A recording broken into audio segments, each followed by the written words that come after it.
नवाब मोहम्मद इस्माइल खान का जीवन परिचय।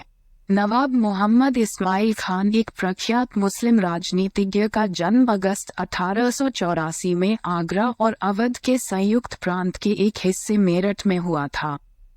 उनका जन्म जहांगीराबाद के नवाब मोहम्मद इशाक खान के घर हुआ था और वह उर्दू और फारसी कवि नवाब मुस्तफ़ा खान शेफ्ता के पोते थे।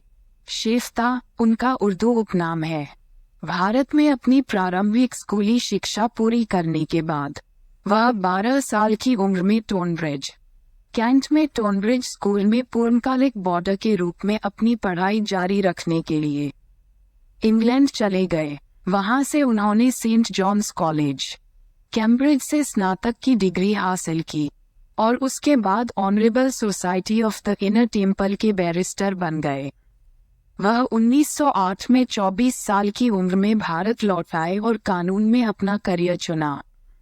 उनके पिता एक करियर भारतीय सिविल सेवा अधिकारी के रूप में इलाहाबाद में न्यायाधीश बन गए थे और मुस्लिम लीग के संस्थापक सदस्य थे। जब एम. इस्माइल खान 1906 में इंग्लैंड से कानून में बैरिस्टर बनने के बाद लौटे तो उनके पिता नवाब एम. इशाक खान ने उनके लिए पंडित मोतीलाल नेहरू के सहायक वकील के रूप में कानूनी प्रैक्टिस शुरू करने की व्यवस्था की, जो नवाब एम. इशाक खान पर भारी पड़े। भारत में वकालत करते समय उनकी दोस्ती मोहम्मद अली जिन्ना से हुई, जिनके साथ उन्होंने राजनीति में प्रवेश किया। इन्होंने बहुत कम उम्र में ही राजनीति में प्रवेश कर लिया था। अखिल भारतीय मुस्लिम लीग से जुड़े और 1910 में इसकी कार्य समिति के सदस्य बने। इस पद पर वे 4 दशकों से अधिक समय तक रहे। नवाब एम. इस्माइल खान केंद्रीय विधानसभा का चुनाव भी लड़ेंगे और जीतेंगे, इसलिए उन्होंने अखिल भारतीय खिलाफत समिति की अध्यक्षता की। वह जामिया मिलिया इस्लामिया की स्थापना समिति के सदस्य थे, लेकिन सविनय अवज्ञा के माध्यम से स्वराज के लिए भारतीय राष्ट्रीय कांग्रेस के अभियान के विरोधी थे। 1930 के दशक में नवाब एम. इस्माइल खान उत्तर प्रदेश मुस्लिम लीग का नेतृत्व करेंगे और अखिल भारतीय मुस्लिम नागरिक सुरक्षा एसोसिएशन के अध्यक्ष के रूप में कार्य करेंगे। 1934 में और फिर 1947 में उन्होंने अलीगढ़ विश्वविद्यालय के कुलपति के रूप में अपनी सेवाएं प्रदान की। 1945 में जब शिमला सम्मेलन आयोजित किया गया तो नवाब एम. इस्माइल खान ने एक महान भूमिका निभाई।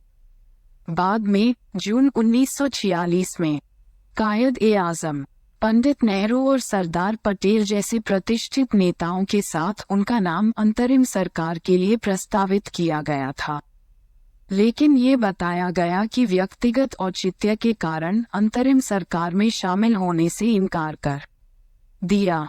नवाब मोहम्मद इस्माइल खान एक प्रसिद्ध मुस्लिम राजनेता और अखिल भारतीय मुस्लिम लीग के एक प्रमुख नेता कार्यकर्ता थे, जो कि खिलाफत आंदोलन और पाकिस्तान आंदोलन के अग्रभाग में खड़े थे। पाकिस्तान के निर्माण के बाद भी उन्होंने निर्णायक रूप से भारत में रहने का फैसला किया। बाद में उन्हें भारतीय संविधान सभा का सदस्य मनोनीत किया गया। नवाब मोहम्मद इस्माइल खान को इस्लामिक गणराज्य पाकिस्तान के संस्थापकों में से एक माना जाता है, क्योंकि उन्होंने इसके लिए अपनी भूमिकाएं निभाई। उनकी स्थिति को मोहम्मद अली जिन्ना के बाद दूसरे स्थान पर बताया गया। नवाब मोहम्मद इस्माइल खान 28 जून 1958 को मेरठ, भारत में निधन हो गया।